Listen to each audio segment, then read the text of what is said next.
Hi, welcome to Spanish 101, and today we're going to be talking about personal A. Our hopes is that by the end of this video you'll be able to understand when to use and when it's appropriate to use personal A. So we talked on previous videos about direct object and how to identify. So first of all, the direct object, as a review, it's in a sentence, it's a person or a thing that it's receiving the action or that it's being verbed. And how can we identify it? Well, it's usually located at the end of the sentence after the verb, and it could be a person or a thing. So I've shown this example before, but it's a good way to know who is the direct object in the sentence. In this case, we have Bill, it's hitting the ball. What is Bill hitting? The ball. The ball is going to be our direct object. But what happens when the direct object, it's a person or a pet? So I also showed this example before. Anna picks Maria up from the airport. And in this case, we have Maria being the direct object because she's the one being verbed. Someone is picking her up, right? Maria, it's the direct object. So just think of that sentence as an example of a person being the direct object. When to use the personal A. So when the direct object is a person or a pet, it is preceded by the pronoun or the preposition a.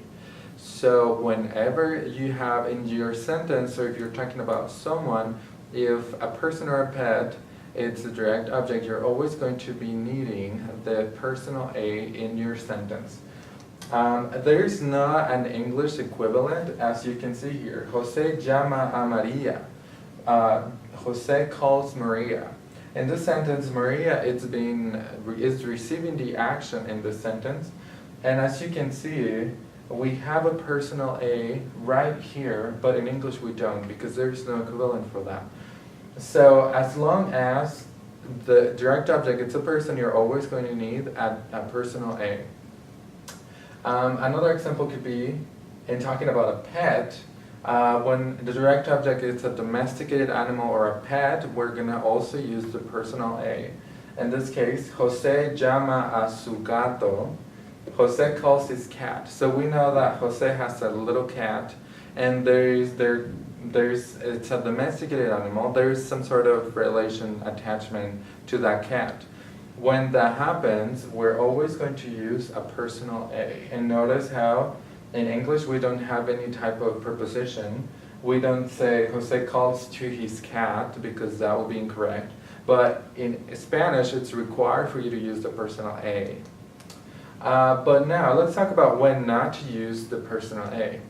And so obviously, all the opposite of your direct object, it's not a person or an animal, a pet, or any type of animal that someone has a close relation, like like owner, pet, or whatever.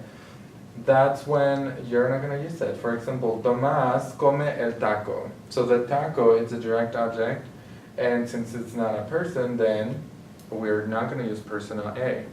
And in this one, compró un pescado. Someone bought a fish. Let's say that they just bought a fish. So there's no personal feelings attached to the animal. That's why we don't use personal A. Okay? Personal A is not used when you have the verb tener or I. So when you have those verbs, you don't have to use that. For example, if you say something, tengo un perro, I have a dog, you don't have to add a personal A. So whenever you have the verb tener or I, you're not going to use personal A. Hay cuatro personas. There's no a personal A in there either. Yeah, so when you're not talking about a specific person, then you don't need personal A. So for example, let's say that,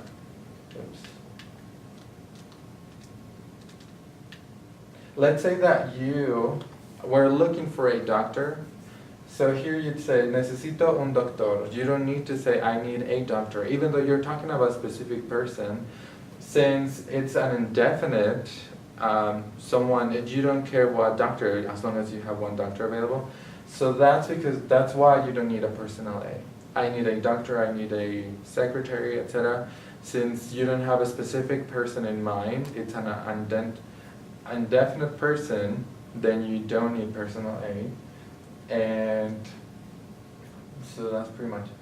And this is something interesting that I found in studyspanish.com. It's from the perspective of the English speaker, personal A appears to be an extra word in the sentence. There's just another word that you throw into the sentence. But from the Spanish speaker, it's very necessary. It's something that needs to be there, because if it's not there, the sentence changes meaning completely.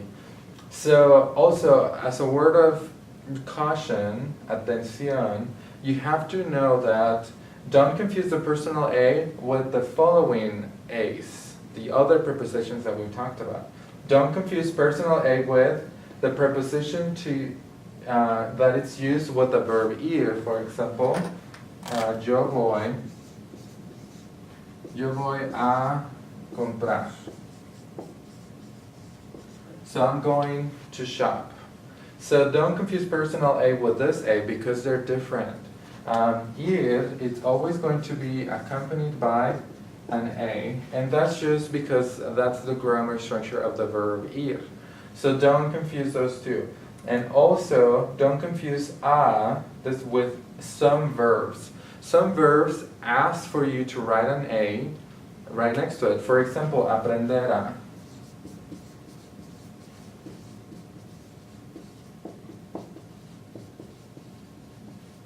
So you have this verb aprender a, which means to learn, and this preposition a, it's always going to be attached to that verb. For example, yo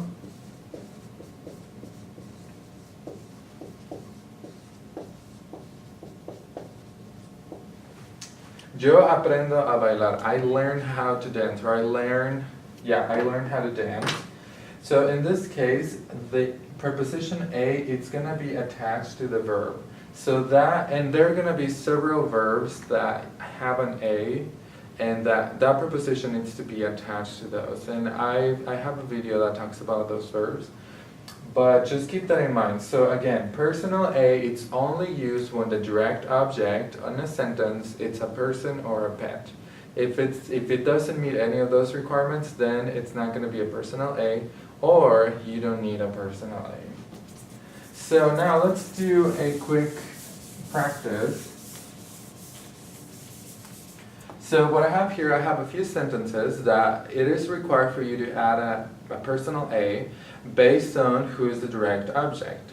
So as you can see, I have the verbs right here, and these verbs trigger a direct object. So you need to find out if the direct object meets the requirements to use a personal A.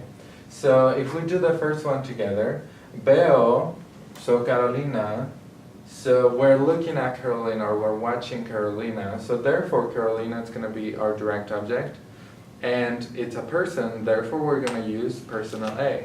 So the correct answer will be a Carolina, veo a Carolina. Okay? So that's what I want you to do. I want you to pause the video, go through each of the sentences, identify if the direct object is a person or a pet, and select the correct answer if it's necessary to put personal A. So pause the video now and check your answers once you're done. Perfect. So let's go ahead and see what happens. Veo la casa de Carolina a la casa de Carolina. So we're looking at the house of Carolina. So we're looking at the house, not Carolina, but the house, and it's not a person or a pet, therefore we don't need personal A. So the correct answer is veo la casa de Carolina. Okay? Next one, busco, I'm looking for Pablo, so it's a person, so then our correct answer is going to be a Pablo. Next one, busco blank, la mochila de Pablo, la mochila de Pablo. So we're looking for Pablo's backpack. So we're looking for the backpack, right? So it's not a person and it's not a pet, so we're not going to need personal A. So the correct answer is going to be la mochila de Pablo. The next one, llevo, I'm taking my three sisters. I'm taking my three sisters. So who are we taking? The three sisters, therefore they're people, or yeah, so we're gonna be using personal A. Llevo a mis tres hermanas. Okay, next one. Escucho a la música or escucho la música. We're listening to music, so it's an object, therefore we don't need personal A. Escucho la música. Next one. Visitamos mi abuela or visitamos a mi abuela. We're visiting my grandma. So it's a person, therefore we're going to use personal A. A mi abuela. Visitamos a mi abuela. Next one. Escucho los estudiantes.